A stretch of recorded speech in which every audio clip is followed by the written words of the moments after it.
तीन भुवन में सार वीतराग विज्ञानता, शिव स्वरूप शिवकार, नमहु त्रयोग संहारिके।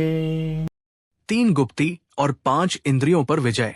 सम्यक प्रकार निरोध मन वच काय आत्म ध्यावते, तिन सुथिर मुद्रा देखी मृगगण उपल खाज खुजावते, रस रूप गंध तथा फरस अरु शब्द शुभ असुहावने, तिन में न राग विरोध पंचेंद्रिय जयन पद पावने। सम्यक प्रकार भली भांति ध्यावते ध्यान करते हैं तिन उन मुनियों की, सुधीर सुस्थिर शांत उपल पत्थर समझकर, मृगगण हिरण अथवा चौपाए प्राणियों के समूह, खाज खुजली को, शुभ प्रिय असुहावने अप्रिय, फरस 8 प्रकार के स्पर्श, अरु और तिनमें उन सब में मुनिराज को, राग विरोध राग या द्वेष, पंचेंद्रिय जैन 5 इंद्रियों को जीतने वाला अर्थात जितेंद्रिय पावने प्राप्त करते हैं। गुप्ती जिसके बल से संसार के कारणों से आत्मा का गोपन अर्थात रक्षा होती है, वो गुप्ती है। योगो मन वचन काय इन तीनों का सम्यक प्रकार निग्रह करना गुप्ती है। गुप्ती 3 होती है, मनोगुप्ती, वचन गुप्ती, काय गुप्ती। गुप्ती कैसे? मन वचन काया का भली भांति निरोध करके जब अपने आत्मा का ध्यान करते हैं, तब उन मुनियों की सुस्थिर शांत अवस्था को देखकर उन्हें पत्थर समझकर हिरण आदि अपनी खुजली को खुजाते हैं। इंद्रिय विजय अनुकूल, प्रिय तथा प्रतिकूल, अप्रिय इंद्रिय विषयों में राग या द्वेष न करना ही इंद्रिय विजय है। जब साधक विषयों के संपर्क में आने पर भी भीतर से संभाव बनाए रखता है, तब वो इंद्रियों पर विजय प्राप्त करता है। इंद्रिय विजय के 5 भेद है: स्पर्शन इंद्रिय विजय, रसना इंद्रिय विजय, घ्राण इंद्रिय विजय, चक्षु इंद्रिय विजय, कर्ण इंद्रिय विजय। इंद्रिय विजय कैसे? प्रिय और अप्रिय रस, गंध, वर्ण, स्पर्श और शब्द उन सब में राग या द्वेष मुनि को नहीं होते, इसीलिए वे पंचेंद्रियों को जीतने वाला जितेंद्रिय पद प्राप्त करते हैं।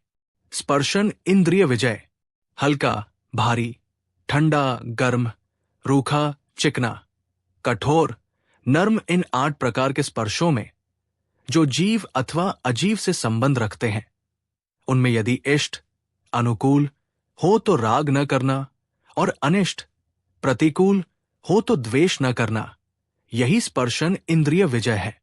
ये स्पर्श शरीर को सुखद या दुखद अनुभव कराते हैं, परंतु मुनि उनका दास नहीं बनता। स्पर्शन विजय का सार: ठंडी हवा सुखद लगे तो भी राग नहीं, गर्मी कष्टदायक हो तो भी द्वेष नहीं, कोमल वस्त्र मिले तो आसक्ति नहीं, कठोर आसन मिले तो खिन्नता नहीं। जो साधक इन 8 स्पर्शों में संभाव रखता है, वही जितेंद्रिय कहलाता है। आध्यात्मिक दृष्टि: स्पर्श शरीर का विषय है, आत्मा का नहीं। जो आत्मा में स्थित रहता है, वही स्पर्शजन्य सुख दुख से परे रहता है।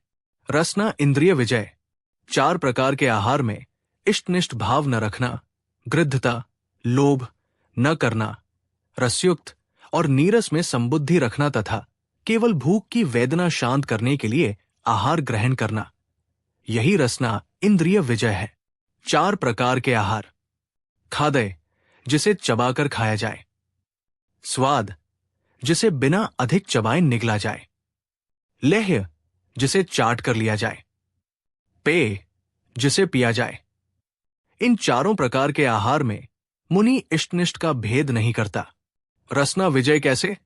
स्वादिष्ट पदार्थ मिले तो आसक्ति नहीं, फीका या नीरस आहार मिले तो खिन्नता नहीं, स्वाद के लिए नहीं, क्षुधा शमन के लिए आहार। रसयुक्त पदार्थों में भी स्वाद की अपेक्षा नहीं, किसी भी प्रकार का राग या द्वेष नहीं। आध्यात्मिक दृष्टि: भोजन शरीर का पोषण करता है, आत्मा का नहीं। जो साधक स्वाद का त्याग कर समता रखता है वही जितेंद्रिय बनता है। रसना पर विजय ही विषयासक्ति से मुक्त होने का सशक्त साधन है। घ्राण इंद्रिय विजय। चंदन, कर्पूर आदि अचित द्रव्यों की मनोज्ञ सुगंधित गंध में राग न करना तथा विष्ठा, मूत्र आदि दुर्गंधमय पदार्थों में घृणा या द्वेष न करना, अपितु वस्तु स्वरूप का विचार कर संभाव रखना, यही घ्राण इंद्रिय विजय है। घ्राण विजय का तात्पर्य, सुगंध मिले तो आसक्ति नहीं, दुर्गंध मिले तो घृणा या क्रोध नहीं। दोनों को द्रव्य पर्याय के रूप में जानना। गंध को आत्मा से असंबद्ध समझना।